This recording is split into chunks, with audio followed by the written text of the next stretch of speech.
So you also brought up something, and I don't want you to reveal anything that you're doing at StackAdapt that's still in the roadmap or hasn't been launched yet. But you said something, at the beginning it was like this two-headed monster and the brand and performance. And a lot of people have a very, very defined point of view that those are two separate activities.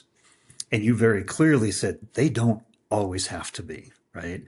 Is there any example beyond what's proprietary and what you're going to roll out, but any examples you can share with us where that's a good idea. Here's a story, here's an example of where you can actually accomplish both of those at the same time.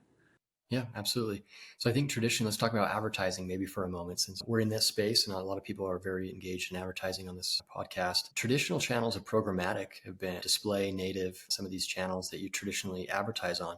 Increasingly, though, as we move into connected TV and digital out of home, the digital out of home billboards, a lot of those are brand marketing plays where you're maybe not having a direct response. What's interesting is a couple of years ago, Coinbase had a Super Bowl ad and they had a QR code. If you remember the QR code bouncing on the screen, and it kind of everybody's waiting for it to hit the corner of the screen.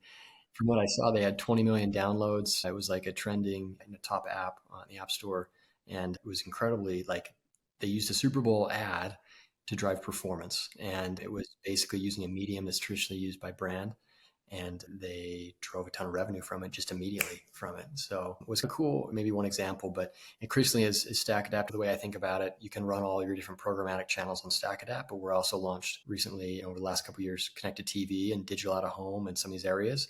And so we're measuring that as well. So all the different TV and the ability to measure that, reach the right audience in the right location at the right time with the right message is getting more and more available to the world. And what's awesome about it is with AI, you can now start to create these ads in seconds and minutes that normally took maybe a month or two or three and $100,000 to go build a commercial. You can do that now pretty quickly. And so it's opening up the world to a lot more brands and a lot more agencies to be able to play in that ecosystem.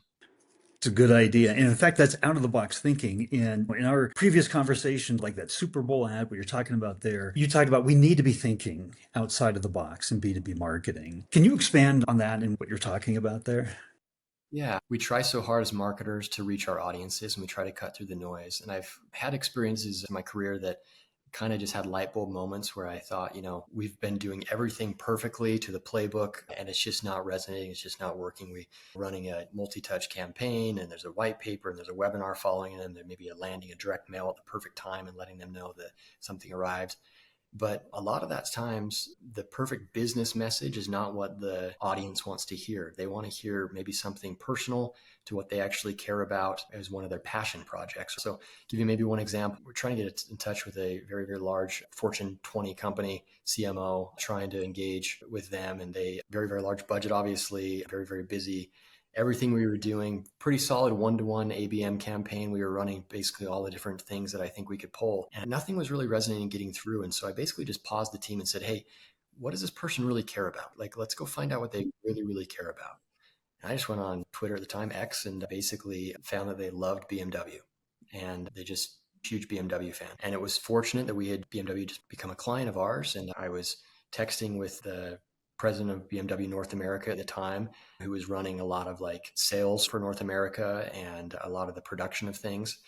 And I said, there's probably a win-win scenario here where I could maybe run an idea. So I basically just asked him, I said, hey, what do you think about hosting maybe 15 or 20 CMOs down at your racetrack in South Carolina? Maybe a backstage tour, factory tour, maybe see the robots, and then we'll maybe go across the street, race some cars in the afternoon. What do you think about it? And he's like, well, done, sold, let's do it. I was like, awesome. So same day, just a few minutes later, I sent a quick 2-line email to the CMO of this company I mentioned. And they responded in 8 minutes and said, yeah, I said, I'll be there. Who can I bring? And that was just a light bulb moment for me where it just changed the way I think about things. And if someone's passionate about something and something's very targeted, very personalized, very relevant, it will cut through the noise. And that cascaded to a new way of how I thought about things. That brought together 15 or 20 of the very best brands. We then created an experience around that. And then that rippled, and the validation of BMW being a client of ours validated while they were there. So there was just so many winning scenarios in that just kind of made a beautiful picture. It's great.